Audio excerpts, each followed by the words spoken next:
I work at a call center in Japan in the evenings, and I usually finish at around 11 p.m. The pay is a little higher at night, so I don't mind it very much. But the other day I had a really weird experience.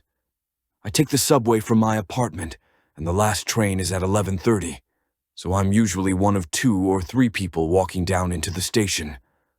I was walking down the stairs with my headphones in, and I saw a woman standing in the middle of the staircase, but toward the side, and she was facing the wall. Her head was tilted down, and it looked like the top of her head was almost touching or leaning against the wall. As I got closer, I saw that she was looking at her smartphone. But the really strange thing was that she was tapping on her screen really hard and quickly. I think she also had long nails, because I could hear tap, tap, tap resonating off the walls. I walked down the stairs passing her and tried to only look forward, but eventually I snuck a peek at what she was fixated on. But all that I saw was her phone showing a blank white screen. Then what happened next really startled me. She started to laugh really loudly and rapidly.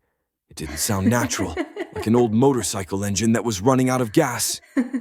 Anyway, I sped up down the stairs, realizing I needed to get out of there quick. The laughing continued and got quieter as I moved away from her.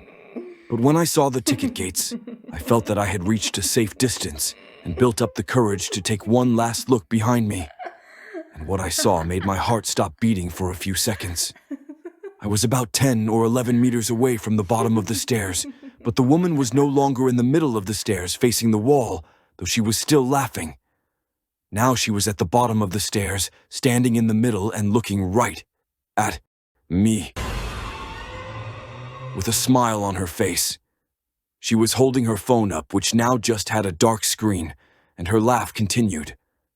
I felt like minutes passed, or that I was frozen in time, and heard myself say, What is this?"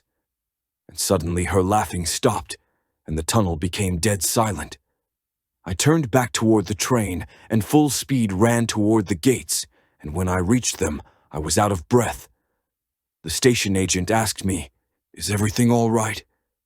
And I was so confused and shaken up that I had to put my hand on the ticket gate to steady myself. I said, "Oh yes, I'm just in a hurry." But I don't know why I said that or needed to make up a lie. When I looked back toward the tunnel, I couldn't see the stairs or woman anymore, but I quickly looked around thinking she could appear again, but there was only the agent looking at me with a slightly concerned face. I pulled out my wallet and tapped the gate and got through to the train platform. I took a seat next to the only other person down there, who was an older office worker salaryman, and he looked at me once and then observed the rest of the platform, frowning a little bit to himself. But I didn't care. I just put my head in my hands and decided I wasn't going to take that station entrance again for a long time.